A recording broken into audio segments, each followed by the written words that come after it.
Man, thank you for having me on, Jeremiah. We're honored to be here. Um, and first off, I want to say, man, you're doing a hell of a job, man. I mean, I remember, I know you asked me a question, but hell, I'm thinking over now, man. I mean, you're doing a hell of a job, man. I watched how you've grown from when you started this to where all is gone and where it's been, and you made a hell of a network for yourself. I see you with a whole lot of college coaches all across the country, and I'm just proud and happy to watch it all grow from its infinite stages. So hats off to you, man. And I appreciate inviting me on. Um, you know, this is year 11 for us here, for me here. Um, last year we lost in the semis. We got a lot of kind of unfinished business. Kind of refocus, reset a little bit for this year. Got a really good young team. The school in itself is flourishing, is blossoming. On the academic side, we're a B school. It's probably one of the few all black from administration top to bottom B schools in this state, and that's big. Coach, I remember when Madison Prep kind of got started. What it was in 2010, 2011. Yep, 10-11 was our first year.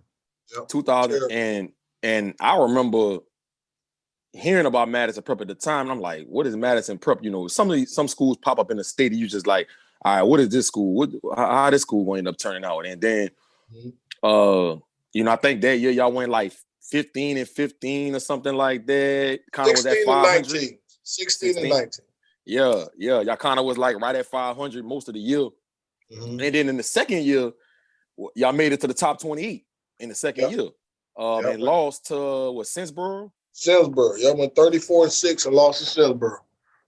And then your third year, you was able to get it done and win a state championship. How were you able to have so much success that fast in your third year? Most high school coaches, when they, especially a startup program, it take them about 5, 6, some of them a whole decade to actually get to the top 20 and have that kind of success. But not only that, having kids being able to qualify for Division I scholarship. What was the remedy? Kind of give us a little breakdown on what you did in that short amount of time in those 3 years to be able to have that much success and have kids being able to qualify for Division I scholarships. I'm gonna be honest, Jeremiah. It's a definite team approach all the way across the board. I definitely couldn't and didn't do it by myself. First was a good Lord, for blessing us and keeping us. I tell a lot of young coaches, a lot of state championship titles and all that other stuff, winning period. It starts with a good administration. And we have a very, very good administration. Our principal, Ms. Lisa Welsh, our CEO, Mr. DeJuan Johnson, and our chief academic officer, Marco, all of them share the vision of what it takes and embodies to make a true student athlete. They hold those kids accountable. I mean, they enjoy watching them play and all that other kind of stuff. But, Ms. Welsh is going to be twice as hard on them when it comes to folks, hold them accountable, and still, helping them to grow along the way. The second thing will be parents. Good parents, buy-in, believing in what you're saying and what you're doing, coach, even if it look like it's not benefiting my child. But ultimately, I know at the end you have his best interest in mind. It's going to turn out how it's supposed to turn out. And just kids, man, that want to be a part of something, want to put team before themselves. Over the years, I've been blessed to have very, very deep teams. Play 12, 13 guys at a time, and guys that could go other places and put up bigger numbers, could go other places and play a bigger role. Kind of like the championship approach that the Lakers had. Some guys, Marquise Morris and some of these other guys that took lesser money, they had an opportunity to go win a title. You know what I'm saying? And that was really it. Which is different, in this day and age, because we live in a very, very me right now society. One of my sayings I tell our team is attitude reflects leadership. And it starts with myself with being humble. I tell our kids all the time, there's no one part greater than the whole. And that includes me. You know what I'm saying? If I leave here today or tomorrow, somebody else is going to coach this team on Saturday against Elephant. Just don't stop, you know. And that mindset for myself, I'm not above all this. So if I'm not above all this, nobody is, you know. And I don't have a problem making sure parents know, kids know that there's no one part greater than the whole. And everybody kind of embraces that mindset, and it helps. You know, it helps. You know, everybody accountability, humility. You know, guys will check each other, and guys genuinely have a love for each other. You know, sometimes love is probably one of the biggest principles in our program. Guys genuinely love each other, and when you love each other, you don't mind sacrifice, you don't mind sharing, you don't mind, because ultimately that's what they have to do. Because some of these kids are talented, some of them could go other places, some of them could do some other things, but they choose to want to be here and play with these guys and play in this system, play in the program. So this, I would say, it starts with humility. You know, humility is probably what keeps everybody uh, in line, and that starts with myself. You know, and then the other part of it, anybody that has problems, I deal with stuff head on. You know, I Right. deal with stuff head on, and you know, you know, or we can work it out. It's gonna work out one way or the other. You know, it's gonna work out one way or the other. Now I know you had a lot of success over there at Glen Oaks as an assistant coach for a number of years. Yep. Man, I remember growing up watching them Glen Oaks team with the Lester Earls. You know, I know I graduated the year before Ryan Francis, but I just remember coming back and watching him and how y'all was able to run the table and win the state championship that year. Didn't even really have any bigs on that team, and I think you learned a lot from being in that program for a number of years. But I want to know, Coach Jeff, when they decided to start Madison Prep, what was your plan like going into it to know what you had to do to take this program to higher heights like you've been doing? Like, take me through that process. You know, when Mr. Johnson, DeJuan Johnson, he's a Glen Oaks alum as well. He would come to Glen Oaks games all the time, and I never forget the year he asked me about coming to Madison. I actually didn't come. And my principal, Miss Welsh, clowns me about that all the time. She said, "You didn't want the job when we first offered it to you." But that's only because we were not in the LHSA. They were not in the LHSA at the time, you know. Okay. And I had Trey Drive and Brian Williams was a senior that year. And we, in 10 years at Glen Oaks, we made it to the top 25 times, won one state title. And that team was definitely going to go to the Dome. So I didn't want to walk away from that team and come to a school that wasn't in the association and play, 7-game series with EBR Lab, So I stayed there until we got, until we were getting ready to join the LHSA. But the following year I came, and I told Mr. Johnson in the interview, we sat down and talked. I said, man, all I need really just, support and, man, give it a couple years and now, the help of the Lord, I had this thing like old school Southern Lab. We'll be small in numbers in terms of kids, but we'll be able to play with anybody in the state. And year in and year out, we'll contend and compete, for a state championship. Ms. Welsh does a hell of a job putting the academic component together. So and it was tough early on because I had kids transferring and coming here that were not, no valedictorian candidates where they came from. So we had to get them to understand, the importance of academics as well as, their love for basketball. And as that began to happen, then it kind of becomes a snowball effect where everybody just kind of comes in and falls in line. Guys are actually clown guys. If you make an F, it's almost like you got a plague or something. You know what I mean? Guys, like right now, Percy Daniels is a 4.0 student. Jalen Williams is a 4.0 student. Desmond Perkins is a 4.0 student. Jamari Thigsby is a 4.0 student. And a number of kids are on the honor roll. But, so it's a competitive thing on and off. But did you expect to have that much success that early when you got there? Like, I want to know, like, before you got there, did you say to yourself, all right, it's going to take a minute to get this thing going? Two things I am. One, I'm a faith-based type person. I ain't perfect now, but I'm a faith-based type person. Like I read the scripture every day. I read something every day. I pray every day. Now, when I first got here, I read the entire book of Job, because we were terrible. We were bad. I didn't know that kids 17 and 18 years old still traveled and double dribbled in games. I didn't know that we really did that. And we pretty much put 5 guys on the floor and 4 of them show. We're going to travel and double dribble every game.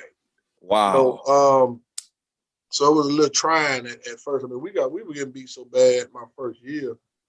Matter of fact, I looked at the scorebook. I still had that scorebook in our locker room. I looked at the scorebook the other day. Man, I mean, we were almost doing running time in basketball games. Wow. we were bad, but I knew we just had to go through something, get something. But honestly, I knew we would be good. Two things I was saying. I'm a faith-based person, but I'm extremely confident in my ability and whatnot.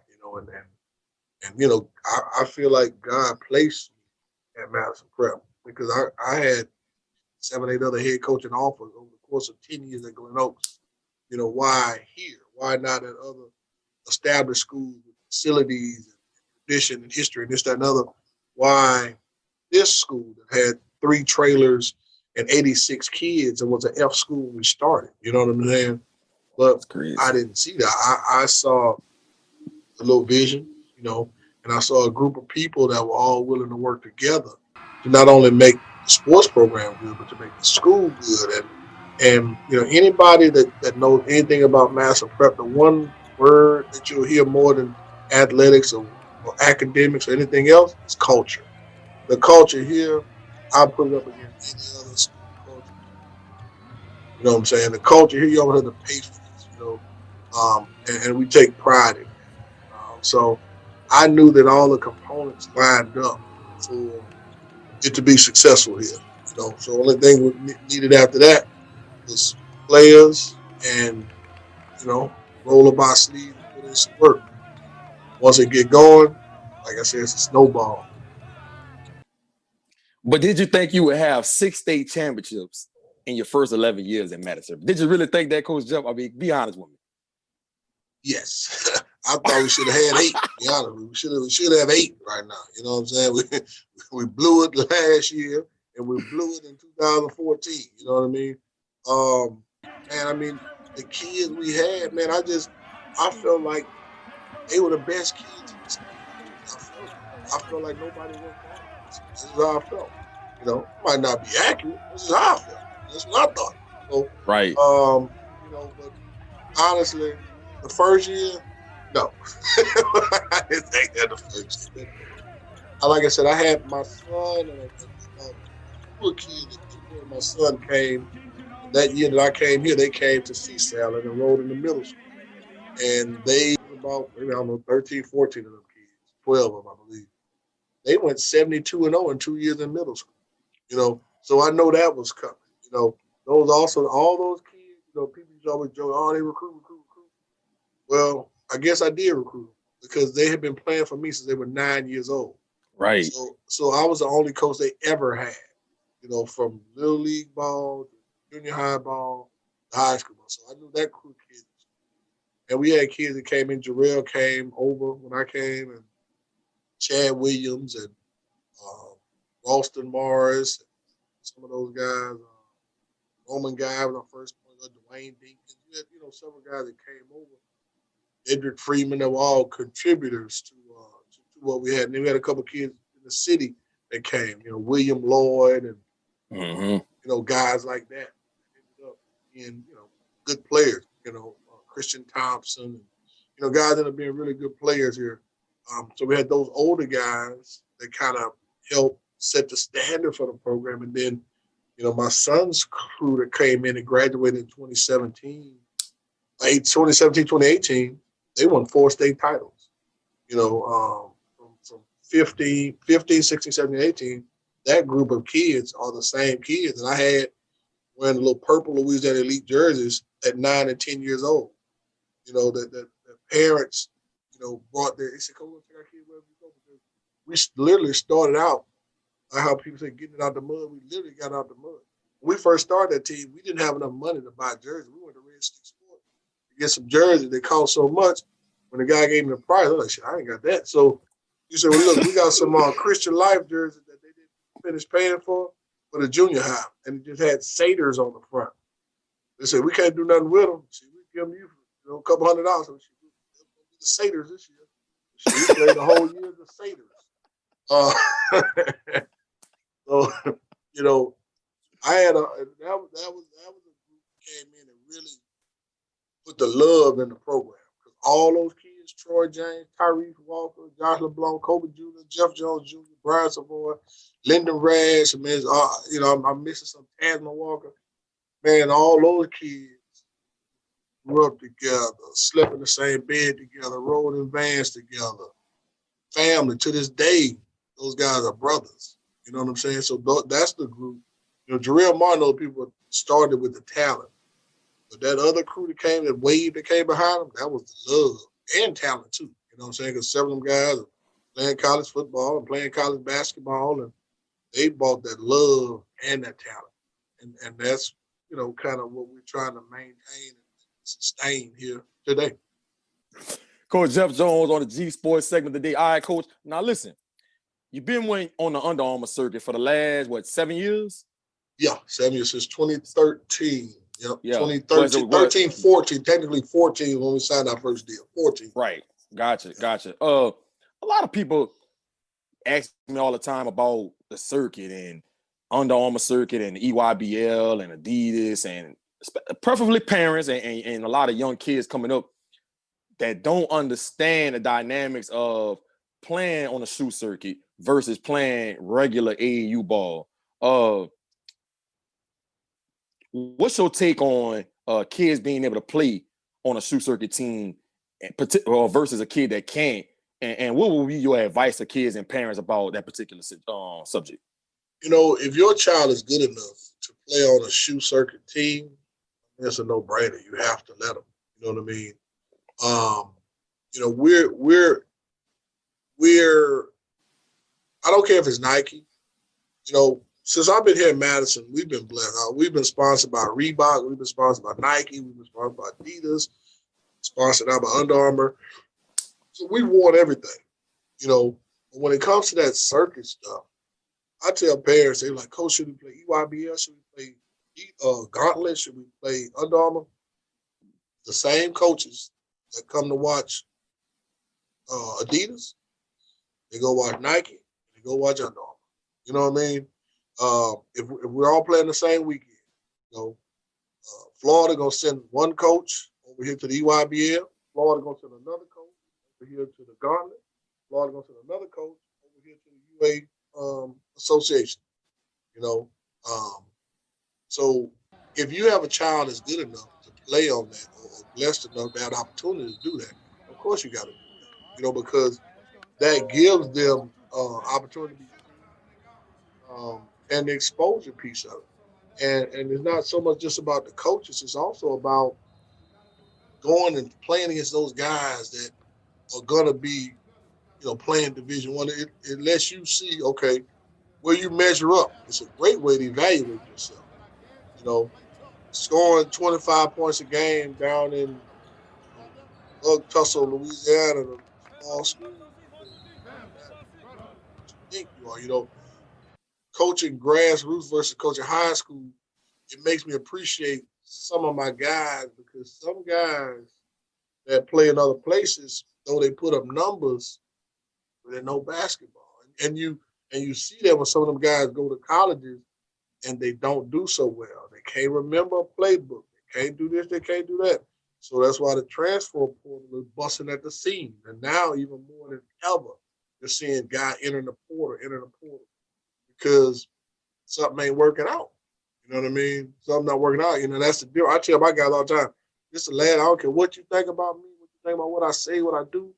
This is the last time you're going to play for somebody that care about Because when you get to college, man, it's produce or go home. Right. When you get to college, hey, right here, I might have 1 point guard. I might have 1 shooting guard, whatever. There, man, we got 5 or 7 of y'all on this roster.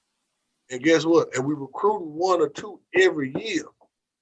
So, like here at the collegiate, I'll tell you about the collegiate level, man, these people trying to keep their contract. Their wives don't work. They're cheering in medical school. They got a big old house. Man, they trying to keep their lifestyle. Because it's go from that to go selling insurance. So, shit, they want to keep their lifestyle. So, at the collegiate level, I tell them all the time, at this high school level, this last time you're going to play for anybody that care about you. So, if you got an opportunity to go to play on the circuit, got to do it. Got to do it. Now, 7 years ago, when you got the Under Armour contract, how did that all come about? I think you was running with Red Storm before that. Negative. Never ran with Red Storm. Always been Louisiana elite. Negative.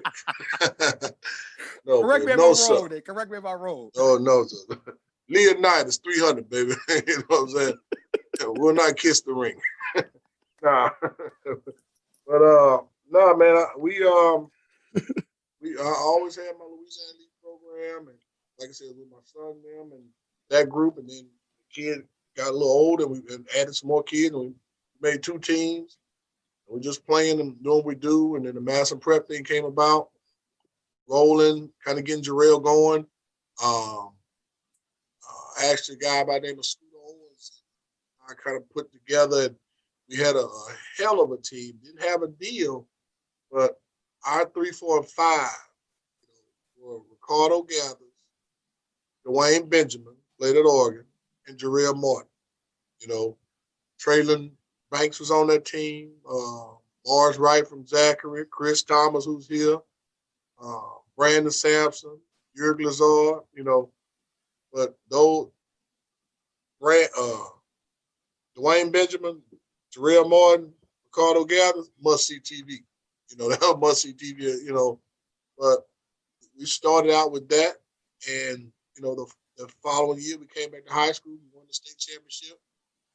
I got a phone call one day where, they said I was one of the top coaches in the country, and I was nominated to coach in the Derby Festival All-Star game.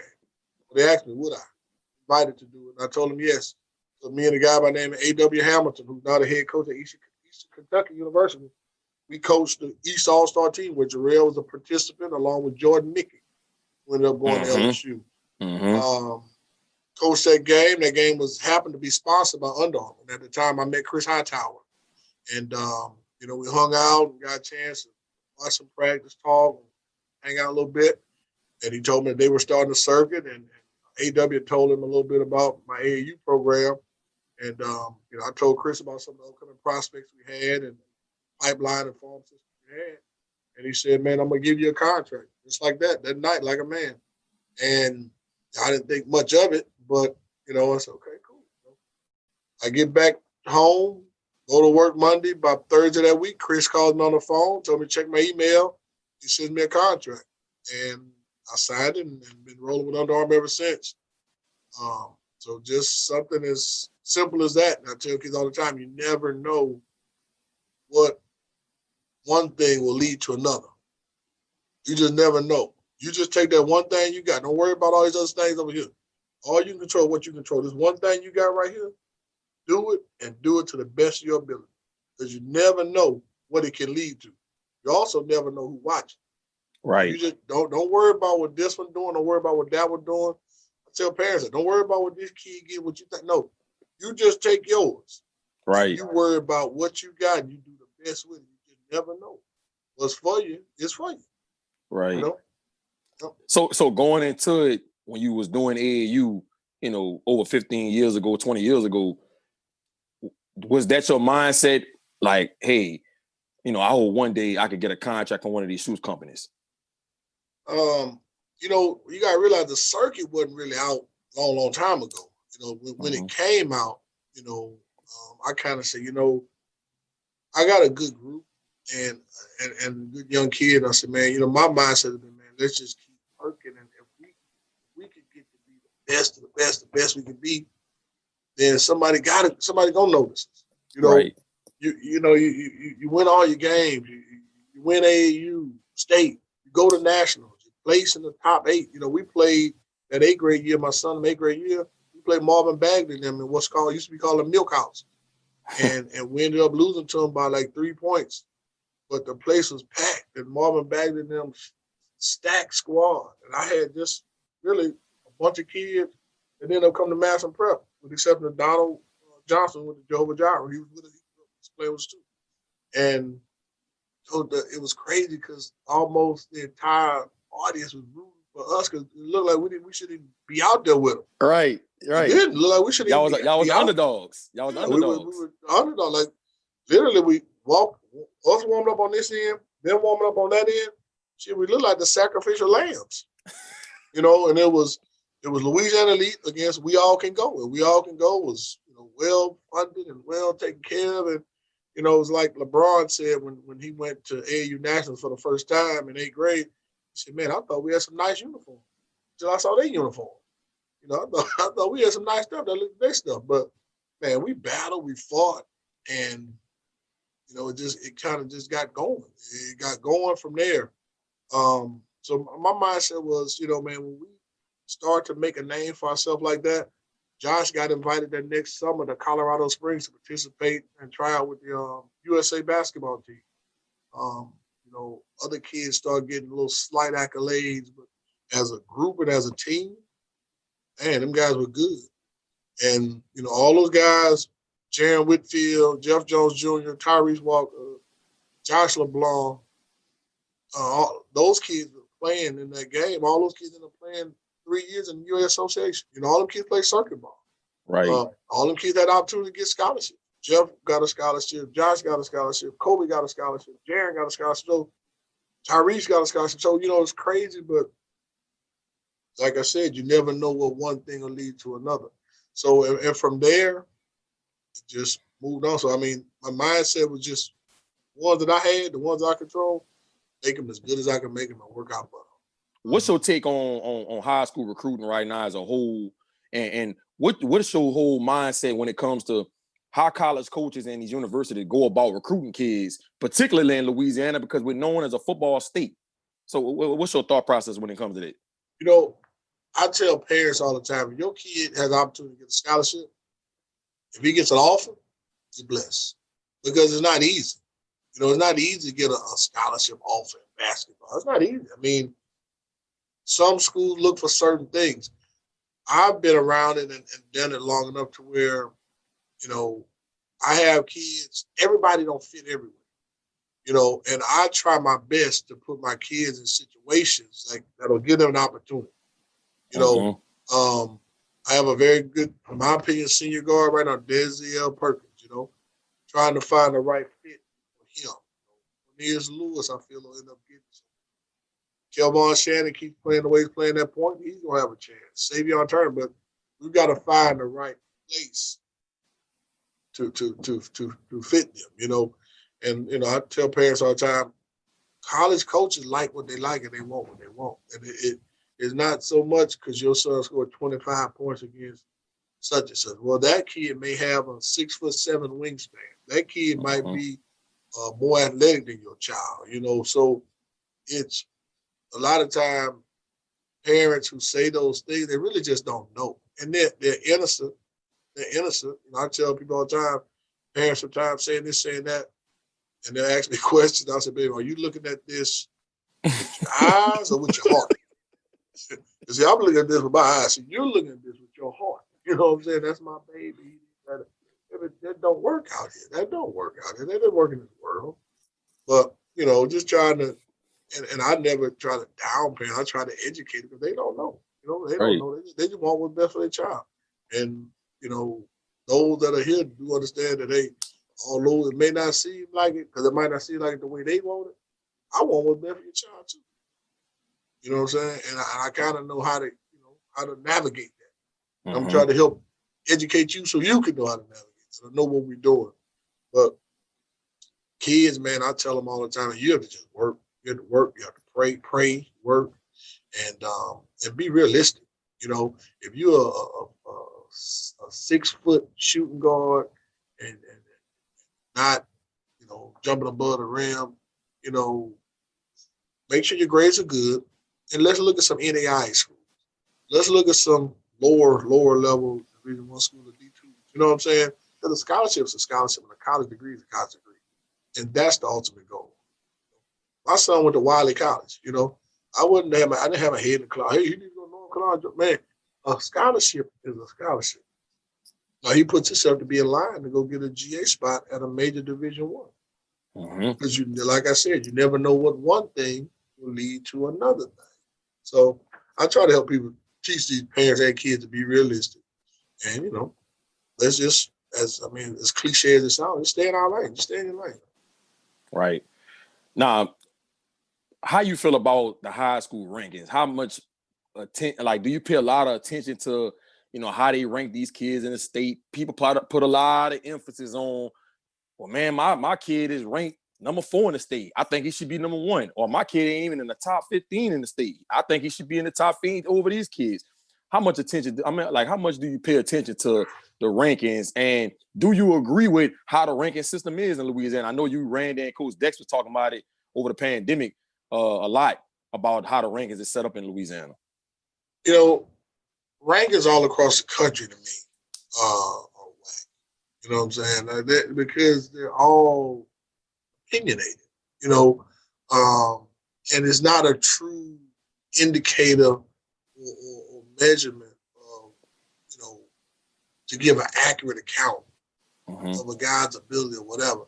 I think rankings are necessary, and I think that, they give you something to talk about and something to shoot for, but, they're not the end-all, be-all. The number 1 or 2 guys, I'll give you a perfect example. In the 8th grade going to the 9th grade, Brian Bridgewater was the number 1 player in the country. Jarrell Martin, who is he? Colin Sexton. 4 years later, Colin Sexton. A lot of kids. Russell Westbrook. 4 years later, Jarrell Martin, number 12 ranked player in the country. McDonald's All-American. But I will say this, that 9th grade year, 8th grade year, we grinding Jarrell out in the gym. He heard the name Brian Bridgewater 1,000 times. You know what I'm saying?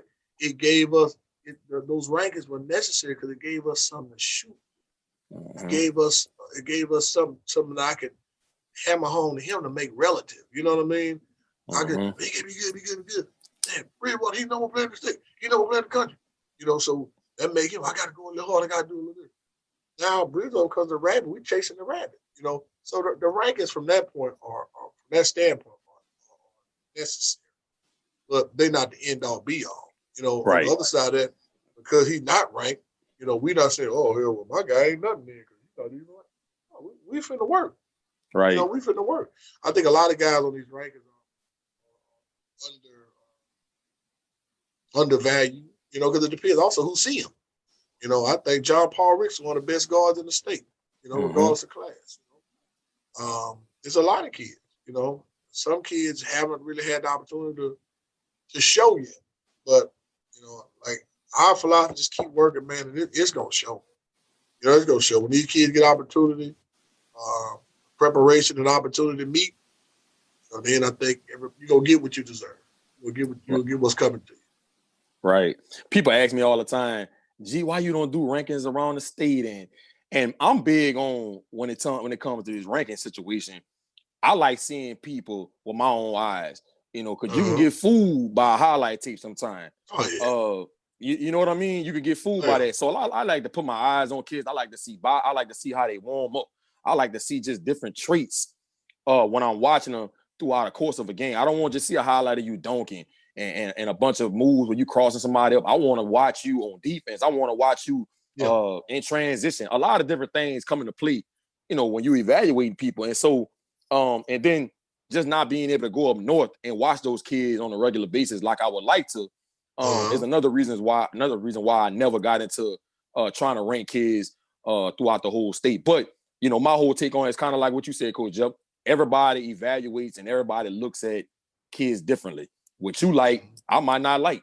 You know, I remember we was in the gym last week at Loyola. We were looking at a particular kid. You like certain things about that kid. I didn't like certain things about that kid. It's, it's opinionated at the end of the day. And I think that's what makes the rankings necessary, because it gives something for people to talk about. Right. But what I want to know from you is, what is your end game before it's all said and done? Before you get ready to call it quits and say, look, I'm done coaching. I'm about to ride off into the sunset. What's Coach Jeff Jones' end game? Man, I was just day by day. I mean, I got a really good freshman group. Work there as best I can. Continue to roll like we're rolling over here. My motivation right now is to just maintain what we established over here. Get back to the dome and win a state title and whatnot. But I don't know. I could do this another couple of years. I've had opportunities, offered college jobs. Never really wanted to explore that. But, as I get older, I kind of think, maybe not, But that works both ways. Also, hell, I'm kind of setting my ways over here, so maybe not. Right.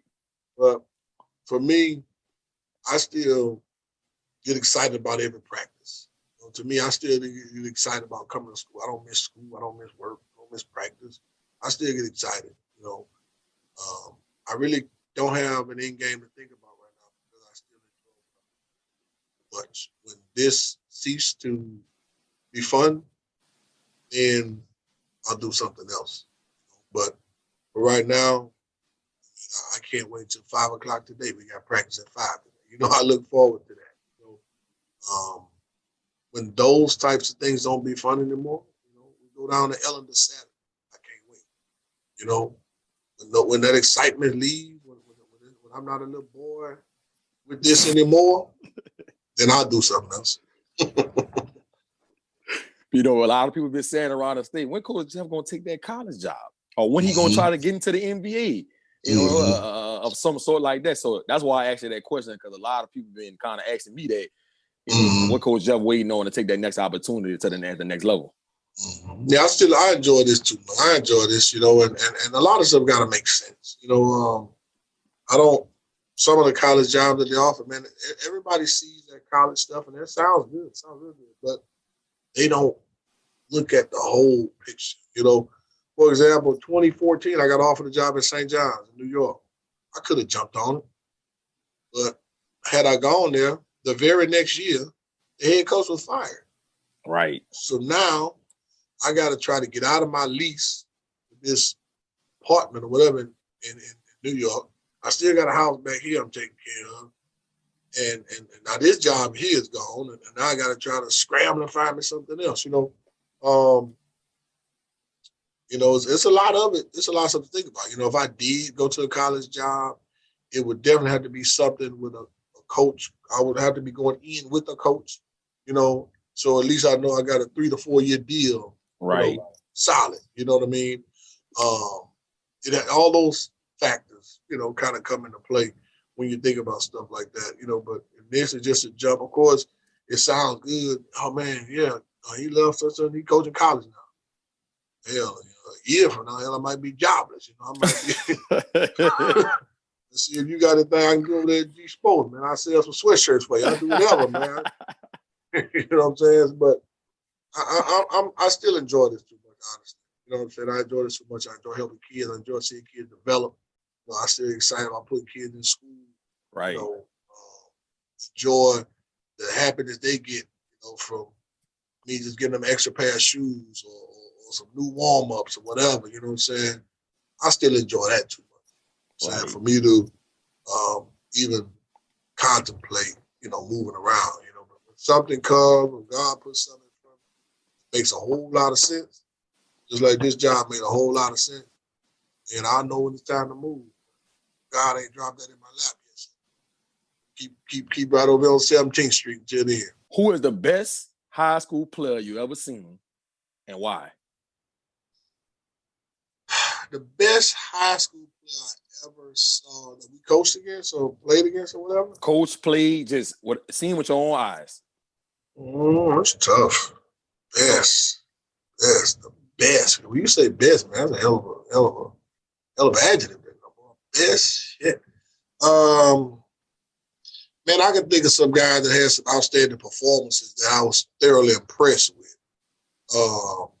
You know, Jarrell Martin impressed me on a night in and night out basis. You know, and not so much when I watched Jarrell as McDonald's All-American, but I remember Jarrell as a freshman. I remember Jarrell as a sophomore. You know what I'm saying? And just the growth that he had over the course of 4 years from where he started to where he finished up at, you know, he was ranked one of the best that I saw with my eyes because of where he came from. You know what I mean? Because a lot of times people say best, you don't see a guy. For me to say best, it got to be somebody I see day in and day out. I can go out here tomorrow and go watch one weekend and watch a tournament. The guy averaged 40 a weekend, but then he go play down here around the Sugar Bowl. Don't do so. You know what I'm saying? But in my mama, you gonna make quite a well, he was the best. But right, you know, so I'd have to see him a whole lot. But there have been some guys that have been phenomenal performances. Robert Williams, semi-final game against us in 2016. You know, Robert Williams had a crazy triple-double. That line, something like 30 points, 19, 20 rebounds, like 15 blocks. You know, he with the North Cato, huh?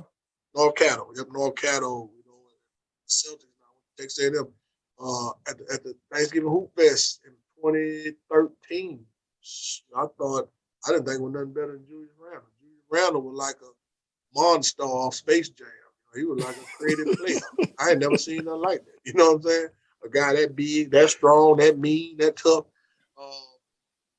So I probably can't answer that. I ain't gonna lie to you. If I had to say Ben, I'm gonna have to just say Jarrell just cause I saw where he went. Does that mean he the best ever? Hell no, that don't mean that. That's the best I saw because I watched where he started from, where he ended up at. So that would probably be one. You know, people don't realize when he came, he was 6'5", about 168 pounds. When he left, he was 6'9", 236. So he grew 4.5 inches. He gained 65 pounds. You know what I mean? Right. That was impressive to me. You know, that was impressive. And his game, you know, picked up and changed tremendously. So yeah, he'll be the best that I saw on a day in, day out basis. Not the best all time, not the best ever, but the best that I saw over and over again for how he improved. You know, and then like you said, you had to watch somebody over and over again. We run the sprints every day, 16 seconds. He coming in first every day. He ain't never missing talking about no fake injuries and all that. I mean, he was a stud that worked like a scrub. You know what I'm saying? That's how he was. You know, even to this day, still coming to the gym at 11, 12 o'clock at night. He was a stud that worked like a scrub. You know, single year performer, Ryan Francis. Shit, what Ryan did his senior year was amazing. Yeah. Coach Jeff, man, appreciate you taking the time out your busy schedule, man, to come on the segment with, man, kind of talk about the success y'all been having in Madison Prep, and a number of different other things, man. We got to do this again sometime. Good luck to y'all on Saturday. Yes, I will be there in my hometown at the House of Pain. You know, I think that's what it's called, House of Pain. That's what they call it, man. House of Pain. 32 minutes of pain. That's 32 minutes of pain. That's all right. That's cute. I like that. So, you know, I'm looking forward to it. I'm looking forward to it, man. I'm looking forward to a good matchup, man. And like I said, man, we got to do this again sometime. But before we go, man, let everybody know who you're rocking with. Oh, man, you know already I'm rocking with G-Sportz always. Thank you for having me, baby. There it is, man. Ball game. All right, Bo.